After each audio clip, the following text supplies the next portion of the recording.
Bendito é o Senhor.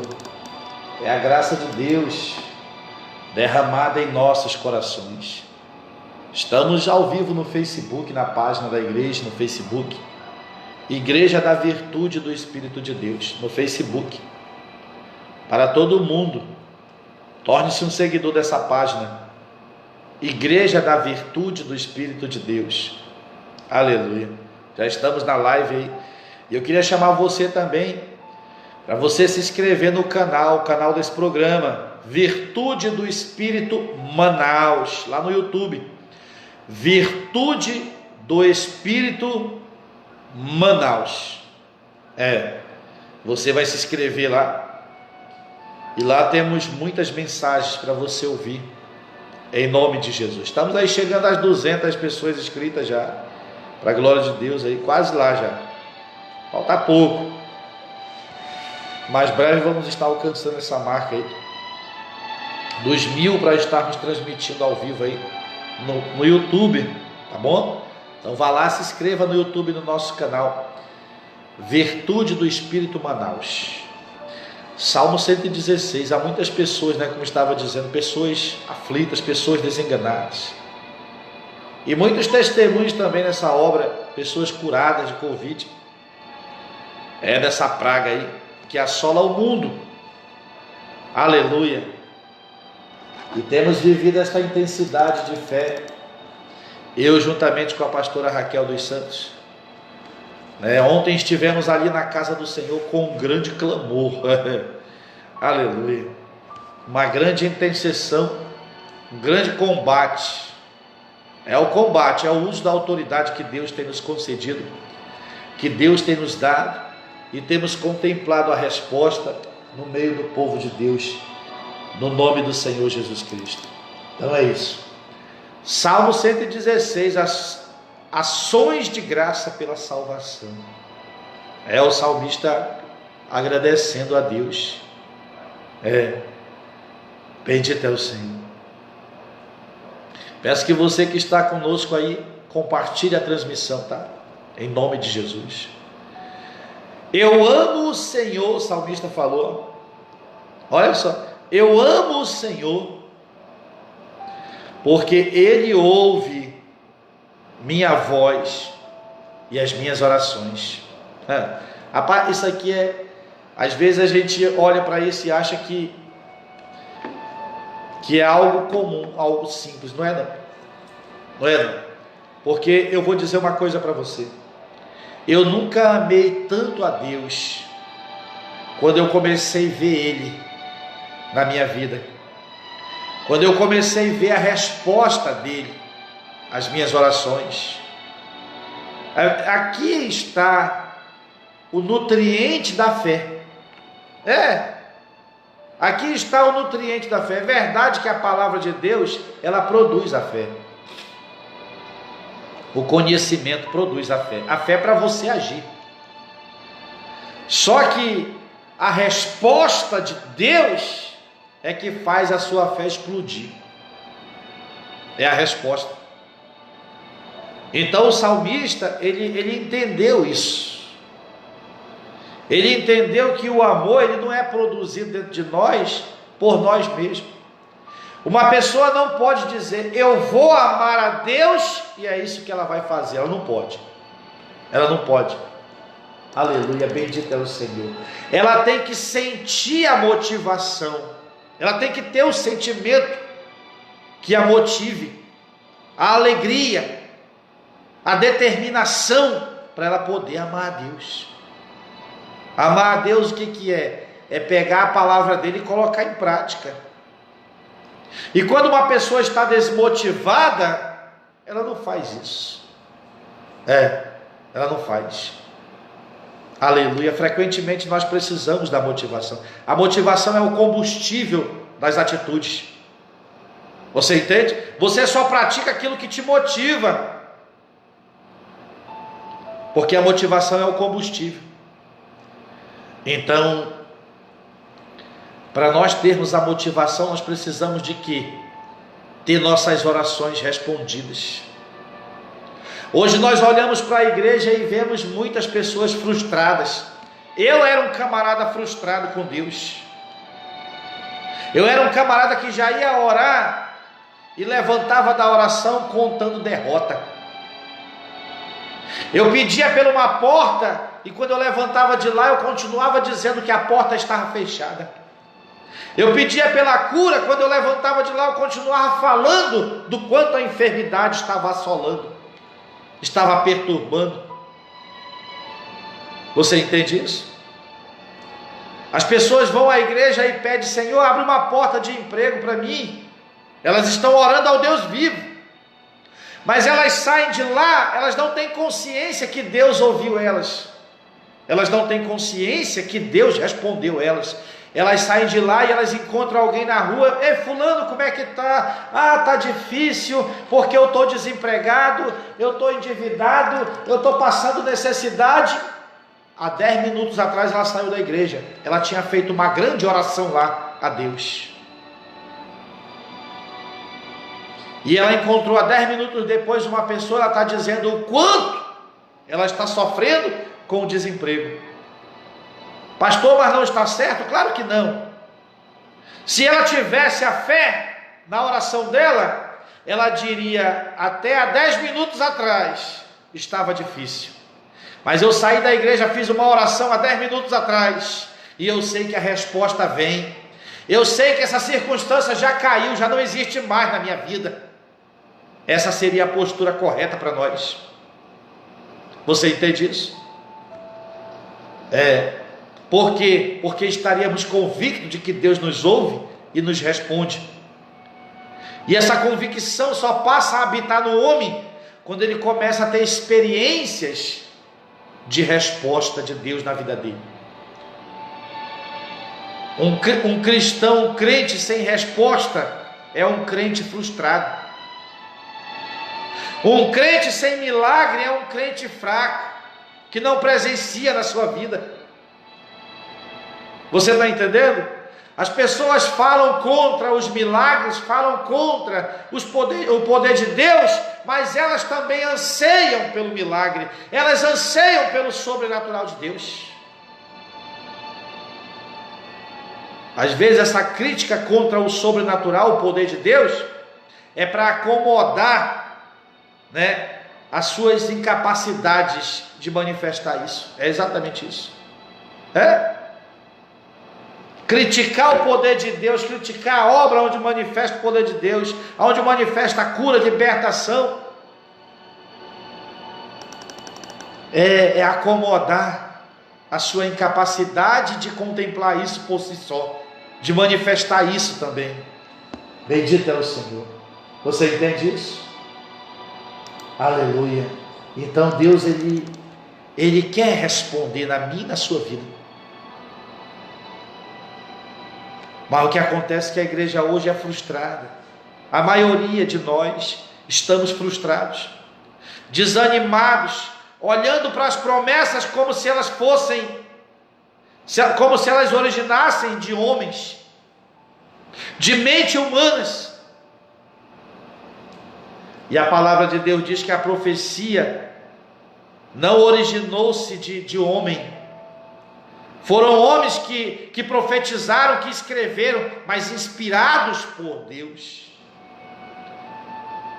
Mas a maioria de nós não acredita nisso, porque olha na palavra e a palavra diz que Deus ouve, olha na palavra e a palavra diz que Deus responde, a palavra diz que pode pedir no nome dele, que vai ver resposta, e as pessoas vão, pedem, mas não têm a segurança de que vão ter a resposta. Aí isso culmina em quê? Frustração, decepção, desilusão. Isso significa pessoas fracas espiritualmente, pessoas sem convicções em Deus, e Deus não pode manifestar na vida dessas pessoas. São pessoas que vão servir a Deus por obrigação, são pessoas que vão servir a Deus por medo de ir para o inferno. Não são pessoas que vão servir a Deus porque o conhecem, porque o contemplam em suas vidas. Não vão. Você está entendendo? Eu não sirvo a Deus por medo de ir para o inferno. Eu sirvo o meu Deus porque eu já tenho prova suficiente que Ele é vivo, que Ele é poderoso, que Ele responde, que Ele me ama, porque Ele me transformou. É isso. Então o salmista disse, eu amo o Senhor, porque Ele ouve a minha voz e as minhas orações. Ele está falando da motivação e das atitudes dele em Deus. Por quê? Porque ele passou a conhecer Deus na sua própria vida. Meu querido, quando você começar a conhecer Deus, o Deus da Bíblia, porque Ele entrou na sua vida, aí você vai ver, ninguém te segura mais. Uma coisa é você aplaudir o milagre dos outros. Uma coisa é você testemunhar do que Deus fez na vida do seu vizinho, na vida do seu conhecido. Mas quando você vê na sua vida o mal caindo, o sobrenatural de Deus se manifestando, aquilo que a medicina disse que não tinha mais jeito, e você vê o poder de Deus manifestar, você nunca mais será a mesma pessoa, uma vez que você vive um comprometimento com Ele. Nunca mais. Você vai amar a Deus, você vai obedecer a palavra de Deus, você vai se submeter a Deus. Por quê?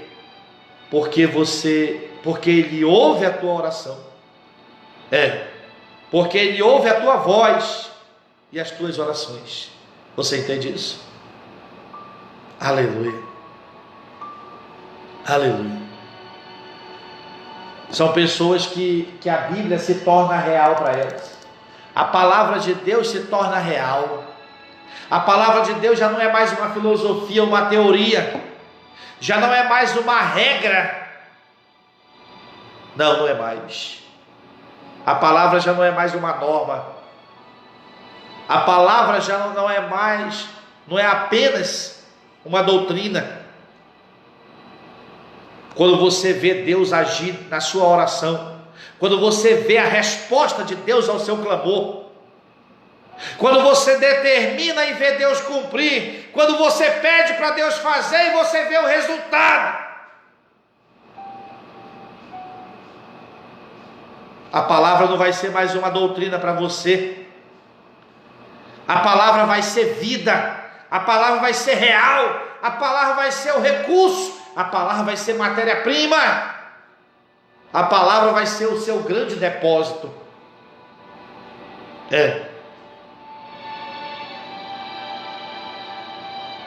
Bendito é o Senhor. As pessoas têm me ligado, as pessoas têm mandado áudio, as pessoas têm pedido oração, e cada pedido é uma alegria, porque eu sei que o meu depósito está cheio, porque eu sei que eu tenho recurso para entregar para elas, porque eu sei que a partir do momento que elas me pedem e eu me comprometo a orar e a determinar, eu sei que elas terão a alegria, porque o meu Deus vai entrar, porque eu sei que Ele ouve a minha voz. Você entende isso? Isso não tem preço, isso não é negociável, isso não é religião, isso não vem com regras, com normas, com costumes. Isso vem quando você olha para a palavra e vê ela como verdade absoluta, para você depender e não ser decepcionado jamais. É isso. Então o salmista disse: eu amo o Senhor, porque Ele ouve a minha voz e as minhas orações. Olha aí. Eu digo para você, que se você fizesse uma oração hoje, pedindo algo impossível, e contemplasse Deus respondendo, você nunca mais seria a mesma pessoa. Você ia depender a tua vida em orações, em clamar a Deus, em erguer a mão e dizer: vai acontecer assim. Você ia assinar contratos acreditando nisso, como eu faço. Você ia comprometer-se em coisas altas,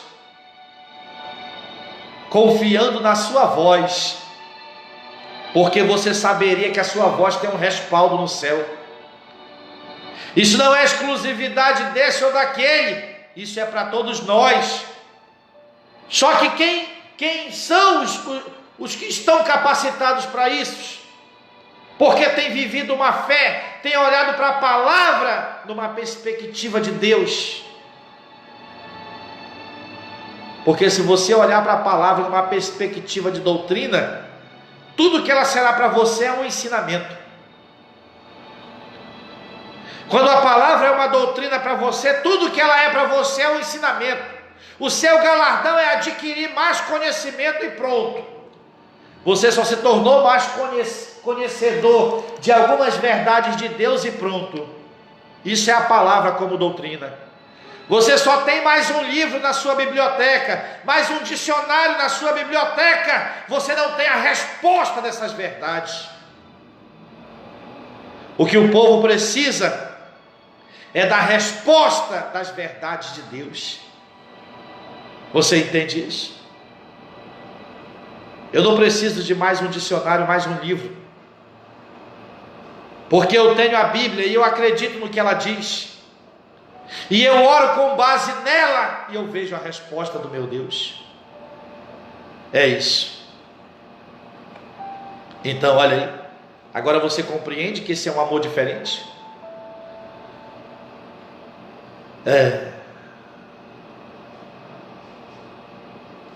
Eu amo o Senhor, porque Ele ouve a minha voz e as minhas orações. É isso que transforma o homem. O que transforma o homem é esse relacionamento aqui, tênue. É esse relacionamento estreito. Relacionamento estreito com Deus não é você se punir, não. Relacionamento estreito com Deus é você acreditar que a resposta vem da parte dele, e é ele responder para você, e isso vai tornar você forte. Você entende isso? Isso vai tornar você confiante, isso vai tornar você determinado.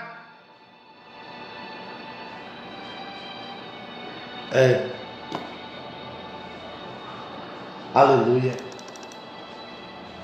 E ele disse mais: porque inclinou para mim o seu ouvido, e portanto, enquanto eu viver, o invocarei. Presta atenção. Ele queria outra coisa para a vida dele? Não, ele não queria, não. Ele queria outro caminho para ele? Não, ele não queria outro caminho. Você vê uma transformação aqui? O homem que sabe que Deus lhe ouve, o homem que obtém resposta de Deus, ele sabe que o pecado impede isso. Ele sabe que se ele voltar a lançar a mão do pecado, ele perderá esse privilégio. É isso que transforma o homem e faz com que o ser humano deixe o pecado de mão. Você está entendendo? O homem passa a ser participante da natureza de Deus. Ele sabe que a voz dele tem autoridade. Ele sabe que a declaração dele tem poder. E ele sabe que a única coisa que pode impedir a autoridade da voz dele é ele lançar a mão do pecado e da morte de novo.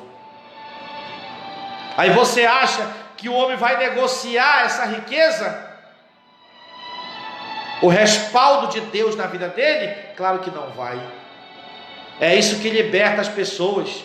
O que liberta as pessoas é elas contemplarem o Senhor por si só. E essa é a nossa função como ministros. Aprender na palavra de Deus, a manifestar Deus para nós. E depois transmitir isso para o povo, para que eles sejam tão fortes como nós somos. Você entende isso? Aleluia. Bendito é o Senhor. Essa é a vontade de Deus. Isso é o Evangelho. É uma oportunidade de nós sermos participantes de Deus, porque participante de Deus é você ter comunhão com Ele. Nós fomos chamados à comunhão com o Pai e com o seu Filho Jesus Cristo. Nós fomos chamados a isso. E comunhão é participação. Foi isso que Paulo disse lá em Gálatas. Não vivo mais eu, mas Cristo vive em mim. E a vida que vivo no corpo, vivo na fé, no Filho de Deus que me amou e se entregou por mim. Você vê o Paulo aí dizendo que Deus tinha a supremacia na sua vida?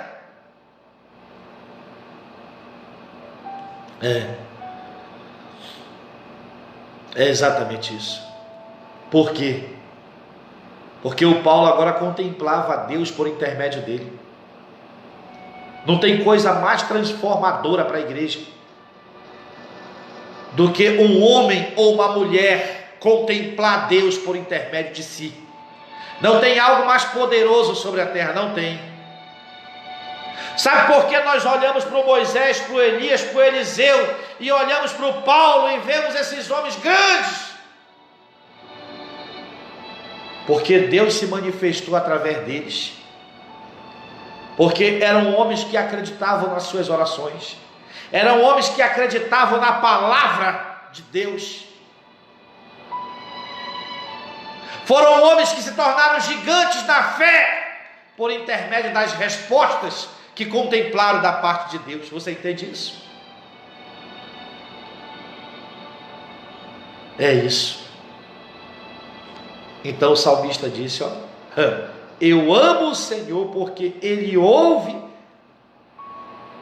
a minha voz e as minhas orações, porque inclinou para mim seu ouvido, e portanto, enquanto eu viver, o invocarei. Na verdade, eu vejo aqui no versículo 2, quando ele diz, porque inclinou para mim o seu ouvido, ele diz, sabe por que eu dou o meu amor ao meu Deus? Porque eu sou tão insignificante, tão pequeno, pecador, mas eu me desafiei a acreditar na palavra dele, e orei, e vi que ele inclinou o ouvido para um ser tão insignificante.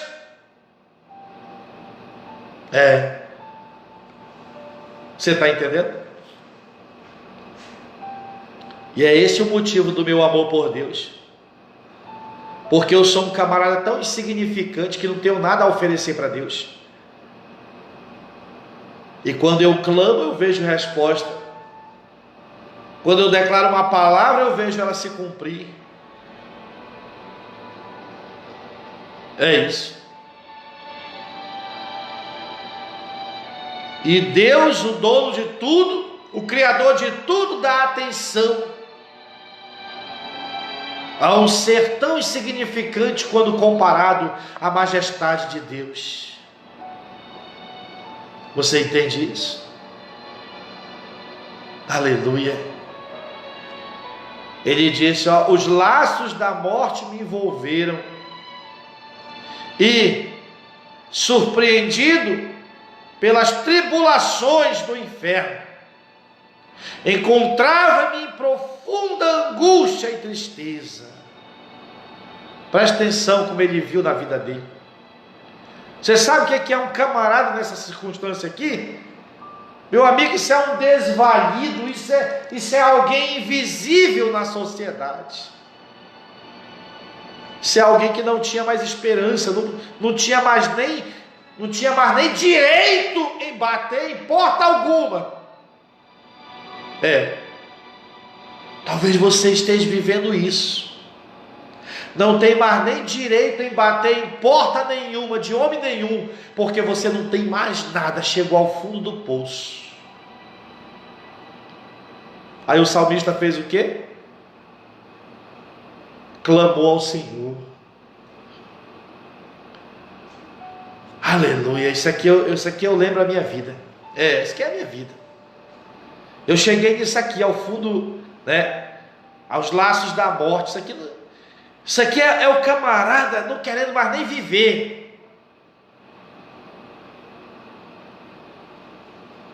e você sentar meia hora rodando a mente por todos os lugares que você conhece, e você conjecturar: ali eu não posso, ali eu não posso bater, eu não posso pedir, ali eu não posso porque não vai me atender, ali ninguém me vê, ali ninguém me nota.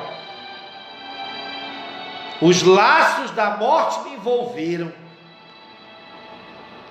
e surpreendido pelas tribulações do inferno, encontrava-me em profunda angústia e tristeza. Ali, quem podia tirar esse homem daí? Ninguém se interessa por uma causa dessa. Aleluia, aleluia. Ninguém se interessa. Mas ele clamou, ele invocou, ele arriscou a voz dele ao Senhor. E o que aconteceu? Deus ouviu a oração dele. Deus se inclinou para ele. Deus deu a atenção à voz de um desvalido. Porque quando o homem se torna desvalido, a oração dele se torna sincera. Nós temos que trazer essa sinceridade de lá. É por isso que nós temos que nos lembrar como estávamos quando nos encontramos com Deus.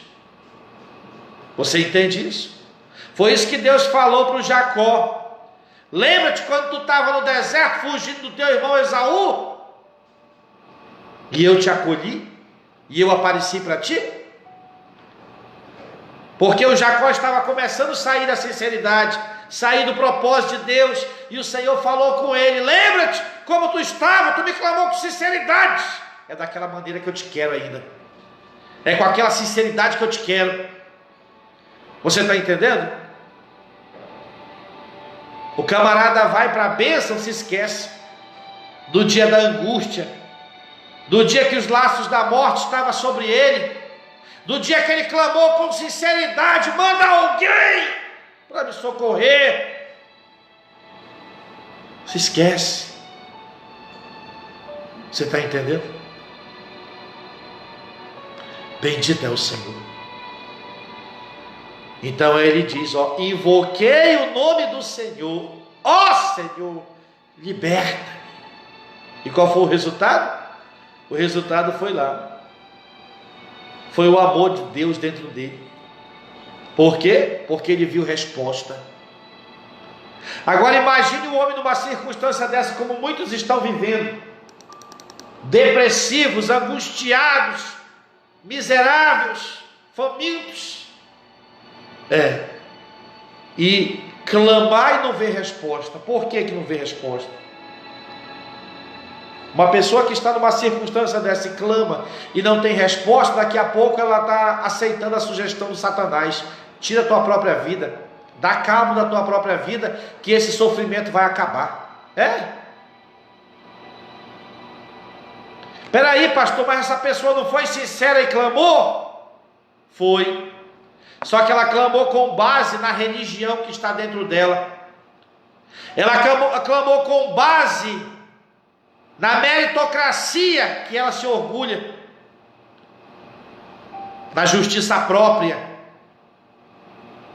que o falso evangelho tem colocado dentro das pessoas. E as pessoas não obtêm resposta. Você entende isso? Mas quando a graça de Deus, o entendimento da justiça de Deus é concebido no coração da pessoa, que não é por mérito, não é pela produção, mas é pela sinceridade com que ela olha para a palavra e acredita, e se levanta na convicção de que a palavra não vai falhar. Então ela vê Deus na vida dela. Ela vê.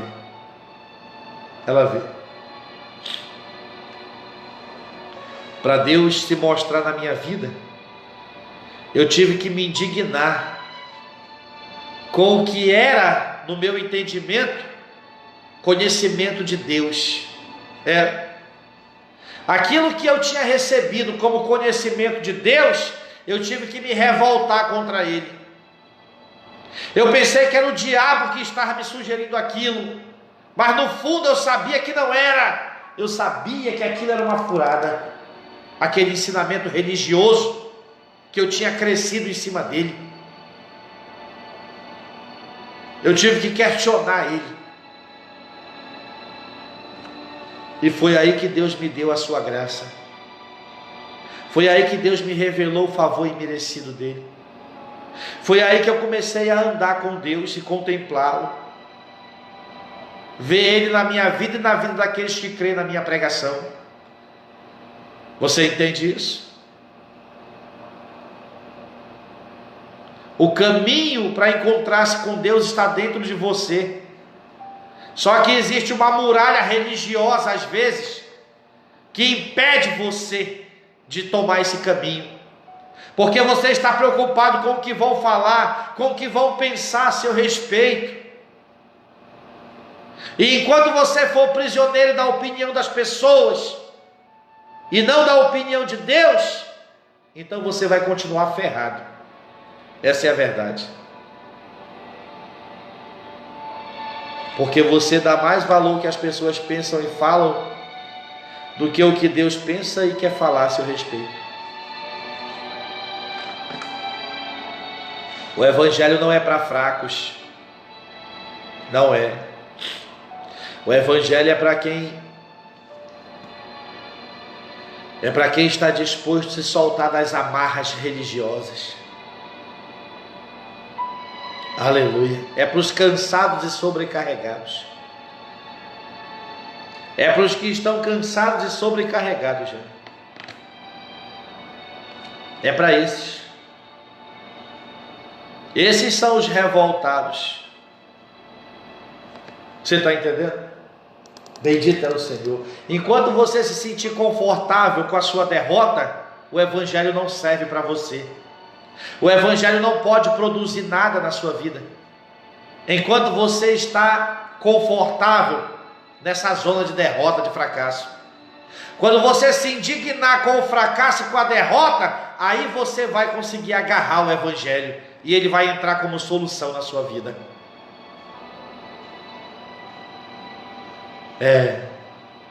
Enquanto você achar que a religião vai dar um jeito, enquanto você ficar se enganando que não chegou o tempo de Deus, e isso já vem há muito tempo, há muitos anos, e nada de resposta, o evangelho não será produtivo na sua circunstância. Quando você cair em si e se indignar com essa derrota, aí você vai enxergar o evangelho de Jesus Cristo, o puro, como solução. Aprenda isso. Invoquei o nome do Senhor. Ó Senhor, liberta-me. O Senhor é benevolente e justo. Nosso Deus é misericordioso. Essa foi a resposta que ele teve. Olha o que foi que ele aprendeu com a resposta de Deus. O Senhor é benevolente e justo. Nosso Deus é misericordioso. Significa o quê? Ele viu o carinho de Deus para com ele. Ele viu a misericórdia de Deus para com ele. Ele viu. Porque o versículo 5 é uma conclusão que ele teve. Ele diz que clamou o Senhor no versículo 4. No versículo 5 ele não fala a resposta, ele fala a conclusão que ele teve da resposta. Você está entendendo? É isso que você vai ser consciente, da conclusão do que é se relacionar com Deus. Sabe qual é a conclusão do meu relacionamento com Deus? Paz, alegria. Eu posso exclamar: o Senhor me traz alegria, o Senhor me dá paz, o Senhor é a minha segurança, como o Senhor é bom para comigo. E dentro dessas palavras está as respostas que eu recebo dele. Isso aqui só é conclusão. Pergunta para alguém que vê essa obra e foi curado. Ela vai dizer: Deus é maravilhoso. Conhecer Deus. Buscar a palavra da graça é extraordinário. É isso que ela vai dizer, conclusão. Porque ela foi curada, porque Deus tirou ela da derrota, do fracasso. Como a irmã colocou aqui, nosso Deus é lindo, pastor.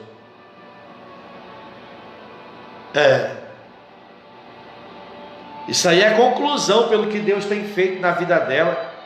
Ela tem contemplado a beleza do que é uma vida com Deus. Você entende isso? E Deus quer isso, que você contemple o quanto Ele é belo, o quanto Ele é lindo.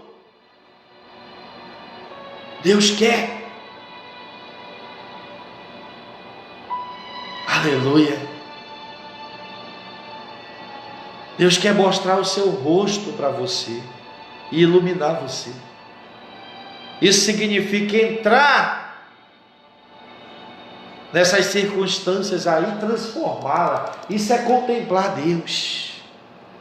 Isso é enxergar o Senhor. Você entende isso? Aí ele disse no 6, o Senhor cuida das pessoas simples. Quando já não tinha mais forças, Ele me salvou.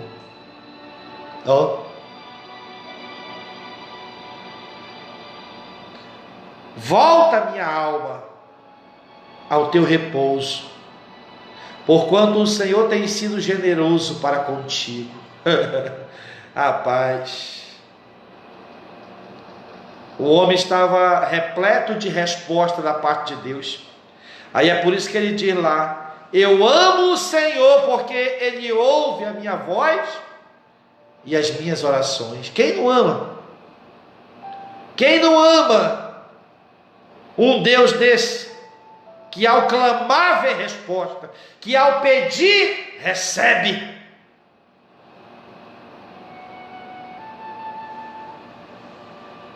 Tem gente que diz assim: Senhor, se tu me der isso, eu vou te servir.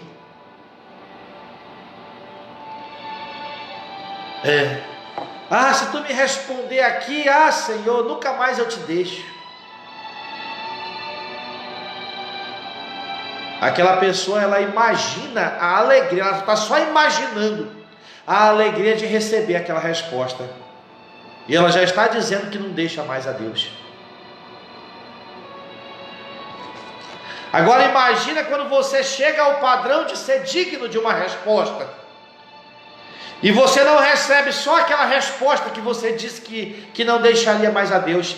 Você continua pedindo e vendo resposta. Será que você sai de um lugar desse de favor? Claro que não sai. Claro que não sai. E você vai entender que o pecado da morte é que pode interromper isso. Então é claro que nunca mais você vai lançar mão do pecado. Você entende? Porque você não quer que mais nada atrapalhe o seu relacionamento com Deus. Você não quer que mais nada venha parar o fluxo de favor que você tem de Deus.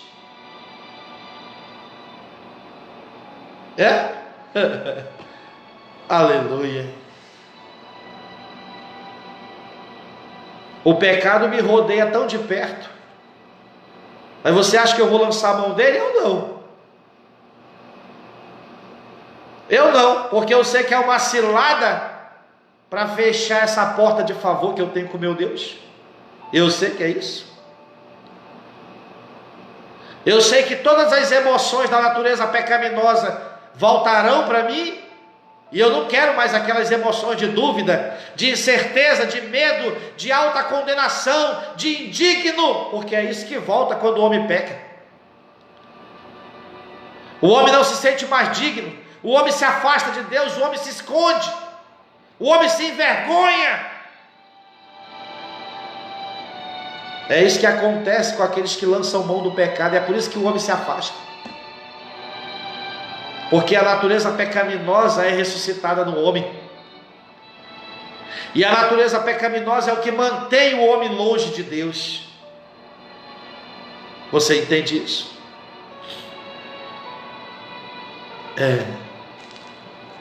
Aí o salmista disse: visto que me livraste da morte, das lágrimas, meus olhos e meus pés da queda.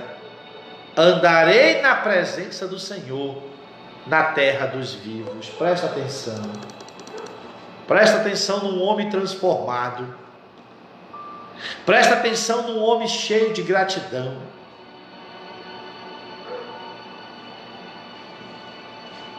Aleluia. É por isso que o Paulo escreveu: dando graças ao Pai, que vos fez idôneos do seu reino, dignos do seu reino. Está escrito lá em Colossenses: dando graças ao Pai que nos fez digno de participar do seu reino, do reino da luz. Gratidão, filho, é o resultado de você ver o favor de Deus. Olha o que Paulo diz aqui, Colossenses 1:11: sendo fortalecido com todo o poder. Era o que o salmista estava sentindo, por isso que ele disse que amava a Deus. Sendo fortalecido com todo o poder, segundo a maravilhosa força da sua glória, para que com alegria tenhais absoluta constância e firmeza de ânimo. Será que o salmista lá no Salmo 116 estava com absoluta firmeza de ânimo? Estava, porque ele via que ele era participante de Deus. Aleluia. Mandar um alô para a irmã Giza, que está lá em São Paulo nos assistindo. Deus abençoe. Aleluia. Então, olha aí. Será que o salmista lá no Salmo 116 estava com firmeza de ânimo? Mas por quê? Porque ele viu que ele era participante agora de Deus. Ele não era mais um desvalido miserável. Ele era alguém que participava de Deus, alguém que orava e Deus respondia, alguém que clamava e Deus manifestava. Aí ele diz: dando graças ao Pai que nos tornou dignos de participar da herança dos santos no reino da luz. Quando você se torna participante de Deus, quando você se torna participante da sua herança no reino de Deus, então você vai amar a Deus. Você está entendendo? Você vai amar a Deus. Você não pode dizer que ama a Deus se é uma pessoa sem resposta, porque na verdade uma pessoa sem resposta é uma pessoa esgotada, frustrada, está se ocupando com Deus com medo de se perder. Essa é a verdade. Uma pessoa sem resposta, com medo de ir para o inferno.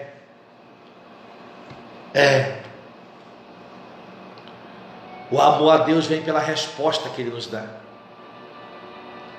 pelos seus feitos por nós. O João falou isso. Nós amamos porque Ele nos amou primeiro, porque Ele fez algo por nós primeiro. O amor gera amor, filho. Não foi nós que amamos a Deus primeiro, não foi. O João falou isso. Amor gera amor. Nós amamos porque Deus nos amou primeiro. Se você for ler lá em João 14, ele vai dizer: aquele que me ama é o que pratica a minha palavra. Ele diz: e eu amarei e me revelarei a ele. Você está entendendo? Ele está dizendo que se nós o amarmos, depois de ele ter nos amado primeiro, se nós correspondermos à salvação, ele está dizendo que ele vai se revelar. Ele não vai dar só a salvação para nós, não. Ele não vai revelar só o perdão dos pecados, não. Não, porque a salvação é o perdão dos pecados. E ele nos amou primeiro, nos deu primeiro o perdão dos pecados. Mas o amor que ele está falando lá em João 14, a partir do versículo 21, ele está falando do amor que nós podemos oferecer depois de já ter recebido o primeiro amor, que foi a salvação. Se nós correspondermos o amor da salvação e praticarmos a sua palavra, ele diz: eu amarei, meu Pai o amará, e nós viremos e faremos nele nosso lar, e vamos nos revelar para ele. Esse é o segundo estágio do amor. O terceiro estágio do amor, porque o primeiro estágio do amor foi Deus nos amando e dando o seu Filho unigênito. Qual é o segundo estágio do amor? A nossa resposta a esse amor de Deus, aceitando o sacrifício de seu Filho como perdão. E qual é o terceiro estágio de amor? É o de Deus, é o nosso, cumprindo a palavra de Deus agora, depois que recebemos a salvação. E o quarto estágio é Deus se revelando a nós e habitando conosco. Entende? Amor gera amor. Quanto mais você ama a Deus, mais Deus ama você. E você volta a amá-lo mais. E Ele te ama muito mais ainda. E você cresce em amor.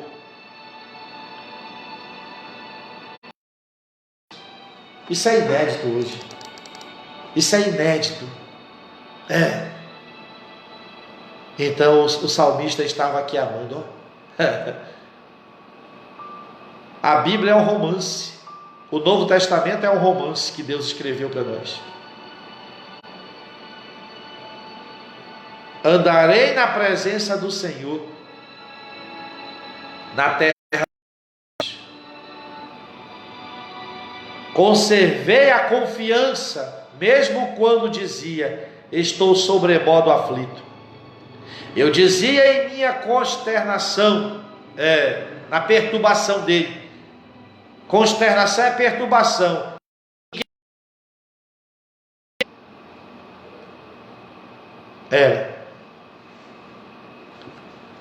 Você vê que a luta estava tão tremenda. Ele estava naquela circunstância porque ele rejeitou Deus. Ele não queria crer em Deus. Ele dizia que era digno de confiança, não existia ninguém. Mas ele ficou nos laços da morte, nas profundezas do inferno. Aí ele clamou. Então ele viu que existia um sim digno de confiança. E esse um digno de confiança é Deus. Qualquer pessoa decepcionará a sua confiança, qualquer um, porque é homem. Até eu mesmo posso decepcionar a sua confiança, porque sou homem. Mas existe um que não decepciona a sua confiança, que é digno que você deposite confiança nele. O nome dele se chama Jesus Cristo de Nazaré. Esse aí pode confiar que você não sairá decepcionado. Palavra do Senhor.